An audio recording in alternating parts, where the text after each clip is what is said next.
India മുന്നണിയിൽ ദേശീയ തലത്തിൽ സീറ്റ് വിഭജനം സാധ്യമല്ലെന്ന് CPIM സംസ്ഥാന സെക്രട്ടറി MV ഗോവിന്ദൻ. ഓരോ സംസ്ഥാനത്തെയും ഓരോ യൂണിറ്റായി എടുക്കണം. പ്രാദേശിക പാർട്ടിയുടെ അവസ്ഥയിലാണ് പലയിടത്തും കോൺഗ്രസ് എന്നും MV ഗോവിന്ദൻ പറഞ്ഞു.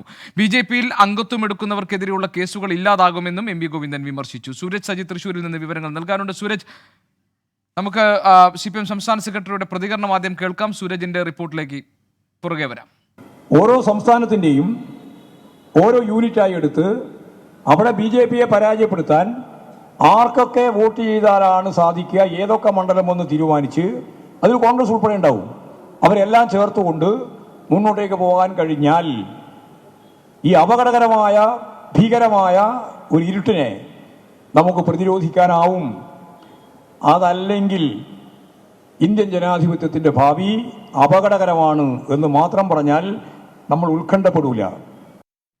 സൂരജ് സജി തൃശൂരിൽ നിന്ന് വിവരങ്ങൾ നൽകാനുണ്ട്. സൂരജ്, ഈ സീറ്റ് വിഭജനം സംബന്ധിച്ച കാര്യങ്ങളിൽ വിവിധ സംസ്ഥാനങ്ങളിൽ കോൺഗ്രസ് മുൻകൈയെടുത്ത് ചർച്ചകൾ നടക്കുകയാണ്. ദേശീയ തലത്തിൽ ഈ ഇന്ത്യ സഖ്യത്തിന്റെ സീറ്റ് വിഭജനം എന്നത് അപ്രായോഗികവും അസാധ്യവുമാണ് എന്നാണോ കേരളത്തിൽ CPIMന്റെ സംസ്ഥാന സെക്രട്ടറി MV ഗോവിന്ദൻ പറയുന്നത്?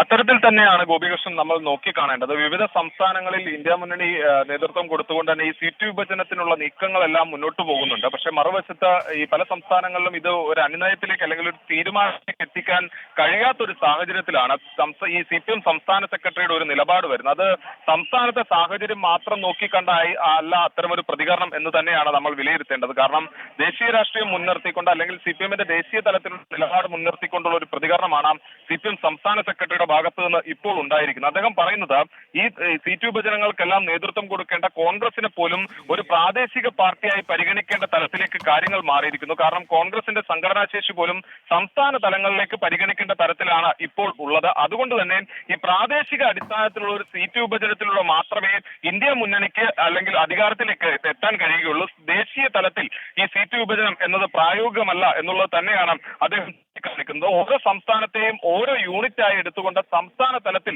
സീറ്റ് വിഭജനത്തിന് തയ്യാറാകണം എന്നൊരു നിർദ്ദേശമാണ് ഇദ്ദേഹം മുന്നോട്ട് വെക്കുന്നത്. അതോടൊപ്പം തന്നെ മുഖ്യ എതിരാളി എന്നുള്ളത് അത് BJP തന്നെയാണ്. BJPയെ മുഖ്യ എതിരാളിയായി നിർത്തിക്കൊണ്ടായിരിക്കണം സംസ്ഥാന തലത്തിൽ ഈ സീറ്റ് വിഭജനവുമായി മുന്നോട്ട് പോകേണ്ടത് എന്നുള്ളതാണ് MV ഗോവിന്ദൻ ചൂണ്ടിക്കാണിക്കുന്നത്. അതോടൊപ്പം തന്നെ ചേർത്ത് വെക്കേണ്ട മറ്റൊരു പ്രതികരണം PMA സലാമിന്റെ ഭാഗത്തു നിന്നും ഉണ്ടായി. അത് ഈ സാഹിത്യോത്സവ വേദിയിലായിരുന്നു ഇരുവരുടെയും പ്രതികരണങ്ങൾ ഉണ്ടായത്. ഓരോ സംസ്ഥാനത്തും ഓരോ മണ്ഡലത്തിലും BJPക്ക് എതിരെ ഏറ്റവും വിജയസാധ്യത ഉള്ളവരെ ഈ മത്സര രംഗത്തേക്ക് കൊണ്ടുവരണം അല്ലെങ്കിൽ സാധ്യതയുള്ളവരെ പിന്തുണയ്ക്കണം എന്നുള്ളതാണ് PMA സലാം ചൂണ്ടിക്കാട്ടിയത്. അതുപോലെ തന്നെ പാർലമെന്റിൽ എണ്ണം കൂട്ടണം എന്ന ചിന്തയിലേക്ക് രാഷ്ട്രീയ പാർട്ടികൾ മാറരുത് എന്ന് MV ഗോവിന്ദൻ പിന്തുണച്ചുകൊണ്ട് PMA സലാമും പറയുന്ന ഒരു സാഹചര്യവും ഉണ്ടായിട്ടുണ്ട്. ശരി സൂരജ് സജി തൃശൂരിൽ നിന്ന്.